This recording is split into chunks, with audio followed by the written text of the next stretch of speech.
ಸ್ನೇಹಿತರೆ, ನರೇಂದ್ರ ಮೋದಿಯವರು ಮತ್ತೊಂದು ಐತಿಹಾಸಿಕ ಭೇಟಿಯನ್ನು ಮಾಡ್ತಾ ಇದ್ದಾರೆ.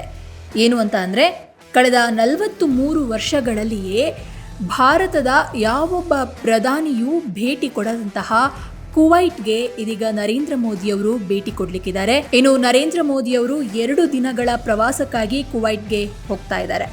ಇನ್ನು ಪ್ರಧಾನಿ ಮೋದಿಯವರ ಈ ಭೇಟಿ ಕೂಡ ತುಂಬ ವಿಶೇಷ ಹಾಗೆ ವಿಭಿನ್ನ ಅಂತ ಹೇಳಲಾಗ್ತಾ ಇದೆ. ಯಾಕಂತ ಹೇಳಿದರೆ, ಆಗಲೇ ಹೇಳಿದಂತೆ 43 ವರ್ಷಗಳಲ್ಲಿ ಭಾರತದ ಒಬ್ಬ PM ಅಂದರೆ ಪ್ರಧಾನಿಯೊಬ್ಬರು ಕುವೈಟ್ಗೆ ಭೇಟಿ ಕೊಡ್ತಾ ಇರೋದು.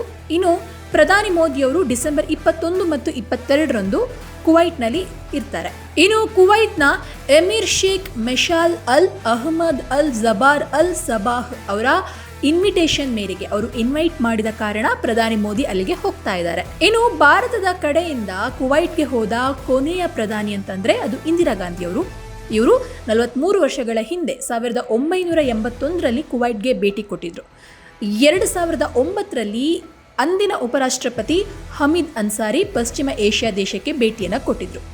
ಇನ್ನು 2 ದಿನಗಳಲ್ಲಿ ಪ್ರಧಾನಿ ನರೇಂದ್ರ ಮೋದಿಯವರು ಏನು ಮಾತನಾಡ್ತಾರೆ, ಏನಕ್ಕೆ ಹೋಗಿದ್ದಾರೆ ಅಂತ ಅಂದರೆ, ಪ್ರಧಾನಿ ಮೋದಿಯವರು ಶೇಖ್ ಸಾದ್ ಅಲ್ ಅಬ್ದುಲ್ಲಾ ಒಳಾಂಗಣ ಕ್ರೀಡಾ ಸಂಕೀರ್ಣಕ್ಕೆ ಹೋಗ್ತಾರೆ. ಅಲ್ಲಿ ಅವರು 4,000ರಿಂದ 5,000 ಭಾರತೀಯರನ್ನು ಉದ್ದೇಶಿಸಿ ಮಾತನಾಡಲಿಕ್ಕಿದ್ದಾರೆ. ನಂತರ ಗಾಲ್ಫ್ ಕಪ್ ಫುಟ್ಬಾಲ್ ಉದ್ಘಾಟನಾ ಸಮಾರಂಭದಲ್ಲಿ ಪ್ರಧಾನಿ ಮೋದಿ ಭಾಗವಹಿಸಲಿಕ್ಕಿದ್ದಾರೆ. ಇನ್ನು ಕುವೈಟ್ನಲ್ಲಿ ಇರುವಂತಹ ಭಾರತೀಯ ಸಮುದಾಯದ ಜನರು ಪ್ರಧಾನಿ ಮೋದಿಯವರನ್ನ ಭೇಟಿ ಮಾಡ್ತಾರೆ. ನಂತರದಲ್ಲಿ ಬೇರೆ ಬೇರೆ ವಿಷಯಗಳ ಕುರಿತು ಮಾತುಕತೆ ಕೂಡ ನಡೆಯುತ್ತೆ ಅಂತ ಹೇಳಲಾಗ್ತಾ ಇದೆ.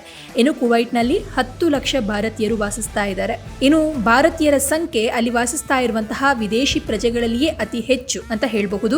ಏನು ಪ್ರಧಾನಿಯವರ ಭೇಟಿ, ನರೇಂದ್ರ ಮೋದಿ ಅವರು ಕುವೈಟ್ಗೆ ಭೇಟಿ ಕೊಡ್ತಾ ಇರುವಂತದ್ದು ಉಭಯ ದೇಶಗಳ ನಡುವೆ ಒಳ್ಳೆಯ ಸಹಕಾರ ಹಾಗೆ ಸಂಬಂಧ ಮತ್ತಷ್ಟು ಉತ್ತಮಗೊಳ್ಳಿಕ್ಕೆ ಸಹಕಾರಿ ಆಗುತ್ತೆ ಅಂತ ಇದೀಗ ಚರ್ಚೆಗಳು ನಡೀತಾ ಇದೆ.